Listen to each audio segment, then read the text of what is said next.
നമസ്കാരം, സിറ്റി ന്യൂസിലേക്ക് സ്വാഗതം. Bharat petroleum corporation Kannur depot അടച്ചുപൂട്ടാനുള്ള നീക്കത്തിനെതിരെ ടാങ്കർ ലോറി ഉടമകളും തൊഴിലാളികളും കളക്ടറേറ്റ് മാർച്ചും ധർണയും നടത്തി. കളക്ടറേറ്റിന് മുന്നിൽ നടന്ന ധർണ CPM ജില്ലാ സെക്രട്ടറി MV ജയരാജൻ ഉദ്ഘാടനം ചെയ്തു.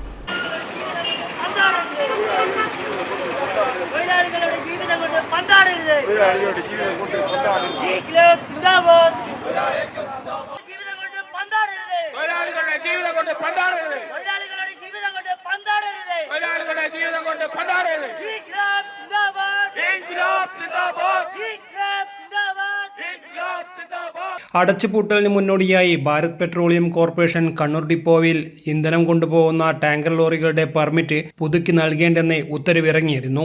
ഇന്ധനം വിതരണം ചെയ്യുന്ന ടാങ്കർ ലോറികളുടെ പെർമിറ്റ് ഈ മാസം 15-ന് അവസാനിക്കുകയാണെന്നും ഇതിന്റെ അനുബന്ധ ഉപകരണങ്ങൾ മാർച്ച് 15-നകം കമ്പനിക്ക് തിരിച്ചേൽപ്പിക്കണമെന്നും കാണിച്ച് സംസ്ഥാന ഓഫീസിൽ നിന്നും മെയിൽ സന്ദേശം കണ്ണൂർ ഓഫീസിൽ എത്തിയിട്ടുണ്ട്. തിരിച്ചേൽപ്പിക്കാത്തവരിൽ നിന്നും ഉപകരണങ്ങളുടെ തുക ഓടിയ തുകയിൽ നിന്നും ഈടാക്കുമെന്നും സന്ദേശത്തിൽ സൂചിപ്പിച്ചിട്ടുണ്ട്. ചെയ്തതിനെ തുടർന്ന് ഇവിടെ നിന്നും മാറ്റുമ്പോൾ ടാങ്കർ ലോറി ഇവിടെ സർവീസ് നടത്തുന്നതിനെ എവിടെയാണോ മാറ്റുന്നത് അവിടെ ഉപയോഗിക്കുമെന്നും,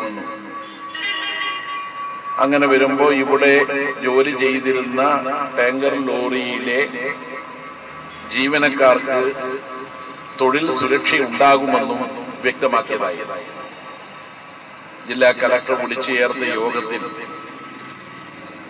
അത്തരമൊരു തീരുമാനമാണ് ഉണ്ടായത്.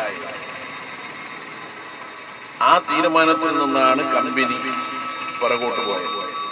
അതൊരു വഞ്ചനാപരമായ നടപടിയായി. ഇന്നത്തെ ഈ സമരത്തിന്റെ കാര്യം കലക്ടറുമായി സംസാരിച്ചപ്പോൾ കലക്ടറും അക്കാര്യത്തിൽ അങ്ങേയറ്റം തെറ്റായ ഒരു നിലപാടാണ് കമ്പനി സ്വീകരിച്ചത് എന്ന അഭിപ്രായക്കാരാണ്. ധർണയിൽ K. ജയരാജൻ അധ്യക്ഷത വഹിച്ചു. A. പ്രേമരാജൻ സ്വാഗതം പറഞ്ഞു. M. Valsaraj, E. Rajeevan, T. Mohanan എന്നിവർ സംസാരിച്ചു. Kerala state tanker lorry workers union CATU Kannur zonal കമ്മിറ്റിയും ഓപ്പറേറ്റേഴ്സ് അസോസിയേഷനും സംയുക്തമായാണ് പ്രതിഷേധം നടത്തിയത്. വെള്ളിയാഴ്ച വൈകിട്ട് കലക്ടർ ഇരുവിഭാഗമായും ചർച്ച നടത്തും. News desk, city news.